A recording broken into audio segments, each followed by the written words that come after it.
আগামী ত্রয়োদশ জাতীয় সংসদ নির্বাচন অনুষ্ঠিত হবে, সেই ধারাবাহিকতায় বাংলাদেশ জাতীয়তাবাদী দল গতকালকে মনোনয়ন তালিকা প্রকাশিত করেছেন। গত 12 তারিখে আমাদের দলের চেয়ারপারসন, ভারপ্রাপ্ত চেয়ারপারসন জনাব তারেক রহমানের সঙ্গে আমার মুঠোফোনে কথা হয়। উনি আমাকে বলেছিলেন যে আগামী ত্রয়োদশ জাতীয় সংসদ নির্বাচনের জন্য আপনি প্রস্তুত থাকেন, তবে আপনার আসনে যে প্রার্থীগুলো মনোনয়ন প্রত্যাশী আছে তাদের সঙ্গে আপনি যোগাযোগ রেখে তাদেরকে আপনার কাতারে নিয়ে এসে ঐক্যবদ্ধভাবে আগামী ত্রয়োদশ জাতীয় সংসদ নির্বাচনী বৈতরণী পাড়ি দিবেন। আমি তার পরের দিনই রঞ্জু সাহেব এখানকার মনোনয়ন প্রত্যাশী ছিলেন, ওনার সঙ্গে মুঠোফোনে কথা বলার জন্য চেষ্টা করেছি। উনি আমার ফোন ধরেননি। পরে 4 সদস্যের একটা টিম গঠন করে ওনার বাসায় পাঠিয়েছিলাম, যে বলেছিলাম যে উনি যদি অনুমতি দেন তাহলে ওনার বাসায় আমি যাব, আর যদি অনুমতি না দেন তাহলে আমার সাথে যদি ফোনে কথা বলতে চান তাহলে আমি ওনার সঙ্গে ফোনে কথা বলতে চাই। তো আমার যে পাঠানোর টিম 4 সদস্যের, ওনারা যা আমাকে রিপোর্ট করলেন যে না, উনি আপনার সাথে কথাও বলবেন না এবং ওনার বাসায় যেতেও অনুমতি দেবেন না। গত 12 তারিখে মুঠোফোনে আমার ভারপ্রাপ্ত চেয়ারম্যান মহোদয়ের সঙ্গে কথা বলার পরের এই ঘটনাটা। গতকালকে আমার দলের মহাসচিব মির্জা ফখরুল ইসলাম 2 শতাধিক প্রার্থীর নাম ঘোষণা করেছেন। নাটোর 4 আসনে আমার নাম ঘোষণা করেছেন এবং চেয়ারম্যান মহোদয়ের প্রস্তাবনার ধারাবাহিকতায় গতকাল থেকে ওনার সঙ্গে মুঠোফোনে আলাপ করার জন্য চেষ্টা করেছি। ওনার ফোন প্রথমে দেখেছি বিজি, পরে ওয়েটিং, তারপরে রিং করলে 2-4 বার রিং হওয়ার পরেই ফোন বন্ধ হয়ে যায়। আমি মনে করলাম যে ওনার বাসায় গিয়ে কথাটা বললে সবচেয়ে বেশি ভালো হয়, কারণ আমরা দল করি। তো দল এখন একটা আমাদের চেয়ারম্যান মহোদয়ের কথা যে আগামী ত্রয়োদশ জাতীয় সংসদ নির্বাচন হবে একটা চ্যালেঞ্জের নির্বাচন, দলের মধ্যে ঐক্য নিতে হবে।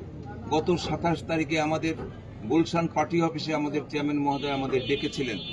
রাজশাহী বিভাগের আমরা যতগুলো মনোনয়ন প্রত্যাশী আছি সমস্ত মনোনয়ন প্রত্যাশী ওখানে উপস্থিত ছিলেন। ওনার একমাত্র কথা ছিল রাজশাহী বিভাগে 39টা আসন আছে, 39 জনকে আমি মনোনয়ন দিতে পারব, কিন্তু মনোনয়ন বঞ্চিত হবেন তার চেয়ে অনেক সংখ্যাধিক। আপনাদের আমি ডেকেছি, আপনারা এখান থেকে ফিরে যাবেন, যাদেরকে আমরা মনোনয়ন দিব তারা নির্বাচন করবেন। বাকি মনোনয়ন প্রত্যাশী যারা আছেন, মনোনয়ন থেকে বঞ্চিত হবেন, তাদেরকে কাছে ডেকে নিয়ে নির্বাচনী বৈতরণী এককভাবে পরিসমাপ্ত করতে হবে। যার কারণে গতকাল থেকে চেষ্টা করে আমি যখন তার নাগাল পেলাম না, আজকে সকালে কয়েকবার ফোন করেছি, ফোন একেবারে বন্ধ নাই, ওয়েটিং, পরে আবার দেখা গেল যে ফোনটা বন্ধ হয়ে গেল। তো আমি আমার নেতাকর্মীর সঙ্গে পরামর্শ করে দেখলাম যে আমার মনে হয় যে ওনার বাসায় যাওয়াটাই আমার জন্য উত্তম হবে।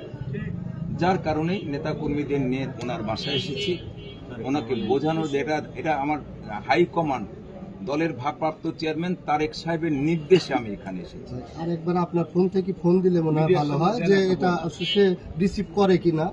এখন আপনাদের সামনেই বলতে চাচ্ছি, দেখাতে চাচ্ছি, আমি আপনার ফোন থেকে ওনাকে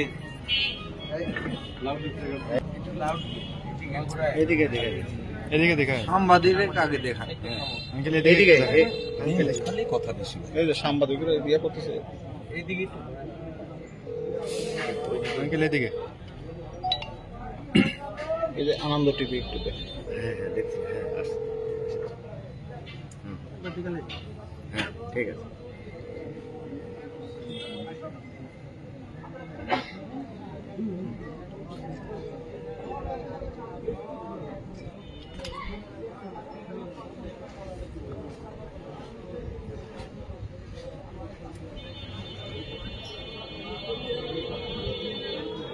ছবি তো দেখা যায় নাকি? মনোনয়ন প্রত্যাশী ব্যারিস্টার সাহেবের ছবিকে দেখা যায়।